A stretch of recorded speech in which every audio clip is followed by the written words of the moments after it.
दिन सास ने दोनों बहुओं को सबक सिखाने का फैसला किया। अगली शाम रसोई से बर्तन धोने की आवाज आती है। दीदी, अभी तो हम रसोई में गए भी नहीं, फिर ये बर्तन धोने की आवाज कहाँ से आ रही है?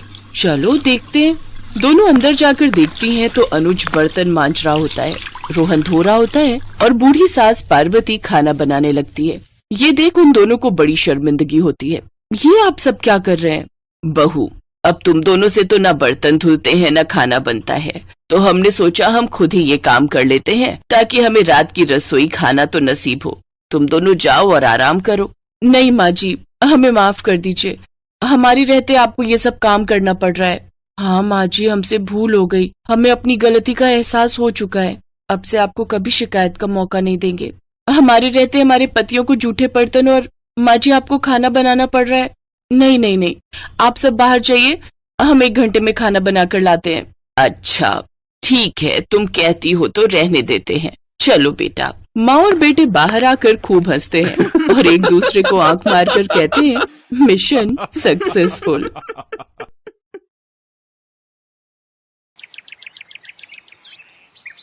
एक रोज शाम के वक्त हिना अपनी माँ के साथ बैठी हुई होती है। तभी वो अपने फोन में अपनी माँ को एक लड़की की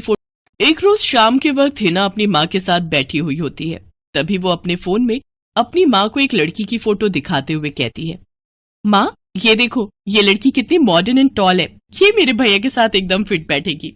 तभी उस घर की बड़ी बहू मानसी वहां आती है। चलिए माँ जी, हिना दीदी खाना लग गया है। बहू यहाँ तो आ, ये देख हम तेरे देवर के लिए रिश्ता.com की साइट पे लड़की ढूंढ रहे हैं जो कि सुंदर होने के साथ साथ अमीर भी है। अब तेरे गरीब मायके वालों ने दहेज के नाम पर 1-2 चीज पकड़ा दी बस, इसलिए अब मैं अपनी छोटी बहू अमीर खानदान की लाऊंगी जो कि भर भर कर दहेज लाए। हाँ, वो अपनी बड़ी बहू को ताने दे ही रही थी कि तभी उसका छोटा बेटा हितांश एक मॉडर्न लड़की के साथ घर आता है। उन दोनों के गले में वरमाला डली हुई थी। हितांश बेटा, ये लड़की कौन है? माँ ये जूली है और हम दोनों ने शादी कर ली है। क्या तुम दोनों ने शादी कर ली? मैं नहीं मानती इस शादी को। हाँ तो किसे फर्क पड़ता है आपके मानने या ना मानने से?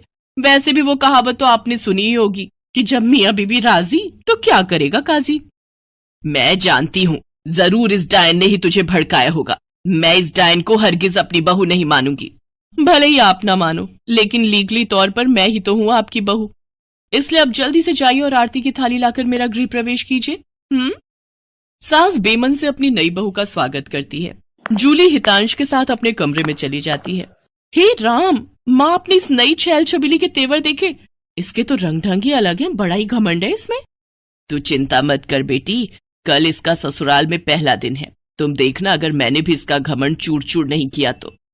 अगले दिन सुबह हितांश के पिता यानी जूली के ससुर अपनी पत्नी से कहते हैं, विमला देखो तो सुबह के 10 बजने को है और ये नई बहू अभी तक अपने कमरे में सोई पड़ी है, और आज इसका रसोई में पहला दिन है और ये अभी तक अपने कमरे में है। तुम रुको जी, अभी मैं इसकी खबर लेती हूँ। नई बहू, अरे ओ नई बहू। कुछ देर बाद जूली वहां आती है। क्या बात है मम्मी जी, क्यों सुबह सुबह इस घर को मच्छी बाजार बनाकर रखा है? छोटी बहू, ये क्या तरीका है अपनी सास से बात करने का? हितांश, हितांश जरा बाहर आना तो। अब क्या हुआ जूली डार्लिंग? तुम चुपचाप से अपने बाप को समझा लो कि वो मुझसे तमीज में रहकर बात किया करे। पिताजी, आपने सुना जूली ने क्या कहा? नालायक, इस दिन के लिए पैदा किया है क्या तुझे कि तू अपनी बीवी का जोरू का गुलाम बन जाए? बस आपसे ही सीखा है पिताजी। जूली की सास खाने की लिस्ट नई बहू के हाथ में देती है और कहती है, ये ले, ये तेरी पहली रसोई की लिस्ट है। आज तुझे ये सब खाना हम सबके लिए बनाना है, और हाँ, उसके बाद किचन की साफ सफाई भी कर देना। सासू माँ, ना तो मैं खाना बनाऊंगी और ना ही सफाई करूंगी। बहू आई है घर में, कोई काम वाली बाई नहीं जो उसे आते ही काम बता दिए। भले ही ससुराल में मेरा पहला दिन हो, लेकिन इस पहले दिन से अब आप लोगों की जिंदगी बदलने वाली है। तो मेरी प्यारी ननद जी, पहले तो आप इस घर की साफ सफाई करोगी, और सासू माँ आप बनाएंगी खाना, और वो भी मेरी पसंद का। मैं ये सब नहीं करूंगी, समझी? देवरानी जी, ये सब क्या कह रही हैं आप? हम इस घर की बहू हैं और ससुराल वालों का ख्याल रखना हमारा फर्ज है। जेठानी जी, इन जैसे फर्जी लोगों के लिए काहे का फर्ज? इनके साथ तो यही होना चाहिए। बड़ी जुबान चलती है तेरी, मैं तो तुझे छत से धक्का ही दे दूंगी, फिर तू भूतनी बनकर भटकती रहना और ये हो गई आपकी कही बातों की सारी रिकॉर्डिंग। अब अगर सासू माँ आप बैठ जाते हैं